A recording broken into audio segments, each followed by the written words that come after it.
სავაჭრო საქმიანობაში პატიოსნება.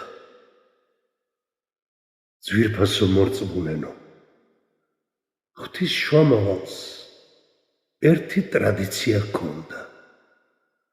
ის ხშირად დადიოდა მედინას ბაზარში, ხალხს ესაუბრებოდა და ბაზრის მდგომარეობას აკვირდებოდა.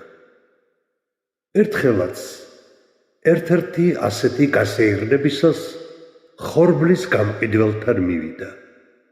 ხელით შეამოწმა ხორბლის მდგომარეობა და ნახა, რომ ხორბლის ზედა ნაწილი მშრალი, ხოლო ქვედა ნაწილი სველი. ხორბლის მდგომარეობა და ნახა, რომ ხორბლის ზედა ნაწილი მშრალი, ხოლო ქვედა ნაწილი სველი იყო. შუამავალმა ხორბლის გამყიდველს მდგომარეობის ახსნა მოსთხოვა. გამყიდველმა უპასუხა, რომ ხორბალი წვიმამ დაუსველა. შუამავალს არ მოეწონა და გამყიდველი ასე გააფრთხილა: თუ ასეა, ხორბლის სველი ნაწილი ზევით არ უნდა მოგეტანა, რომ ადამიანებს დაენახათ. ვინც ჩვენ გვატყუებს, ჩვენიანი არ არის. ძვირფასო მორწმუნენო, ჩვენი სარწმუნოება ისლამი მოგვიწოდებს, რომ სარჩო, ალალი და ლეგიტიმური გზებით მოვიპოვოთ. ყოველგვარი სავაჭრო საქმიანობა, რომლის დროსაც ღვთის კმაყოფილების მოპოვების, ადამიანთა უფლებებისა და ალალ-არამის გაუთვალისწინებლობა ხდება, აკრძალულია. მოცემულ აიათში, რომელიც ხუთბას დასაწყისში წაგიკითხეთ, უზენაესი გამჩენი ასე ბრძანებს: „ეი თქვენ, რომელთაც ირწმუნეთ, ერთმანეთს შორის უკანონოდ არ მიირთვათ თქვენი ქონება, ხოლოდ ვაჭრობა თუ იქნება ურთიერთშეთანხმებით და თავი არ მოიკლათ, უეჭველად, ალაჰი მოწყალია თქვენდამი“.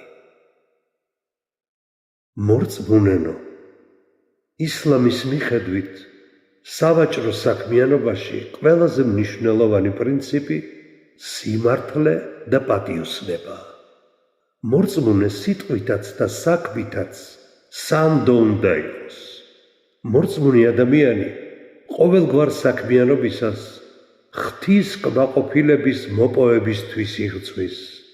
ამიტომ რაიმის ყიდვასაც და გაყიდვასაც სრული პატიოსნება სჭირდება.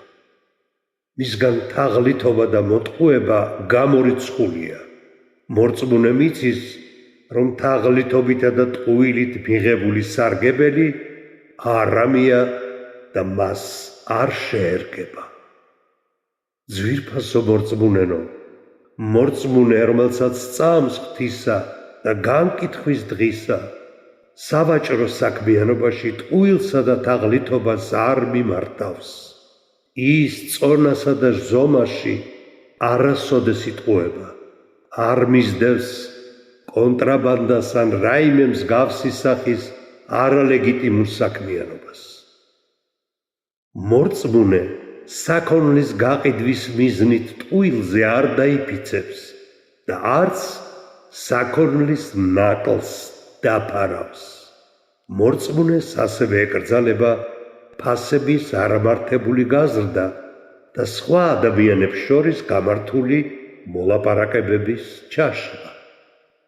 ძვირფასო მორწმუნენო, ჩვენი შუამავალი ერთ-ერთი ჰადისის მიხედვით ასე ბრძანებს: პატიოსანი და სანდო ვაჭარი შუამავლებთან, ერთგულებთან და შაჰიდებთან ერთად იქნება. ამრიგად, ამ ქვეყნიური სარგებლის მიღების პროცესში საიქიოს ნუ დაივიწყებთ და ფუჭი სიმდიდრის გამო მუდმივ სამყოფელში ჩვენს მდგომარეობას საფრთხის ქვეშ ნუ დააყენებ. ველანაირად ვეცადოთ, რომ არამილდუკმა ოჯახში არ შევიტანოთ. ჩვენი ოჯახის სარჩო ალალი გზებით მოვიპოვოთ. დღევანდელი ხუთბა შემდეგი დარიგებით მინდა დავასრულო. ენას, ხელსა და წელს ყურადღება მიაქციე. კარი, გული და შუბლი გახსენი. საქმიანობას მეუღლეს და სარჩოს ყურადღებით მოეპყარი. არამს არ შეხედო, არამი არ ჭამო, არამი არ დალიო, სწორედ აწონე და გაზომე. ამ ქვეყნიურ ქონებისთვის სული არ გაყიდო. იცოდე, როდესაც ძლიერი ხარ, მიტევება, ხოლო განრისხებისას თავის მოთოქვა უნდა შეგეცნოს.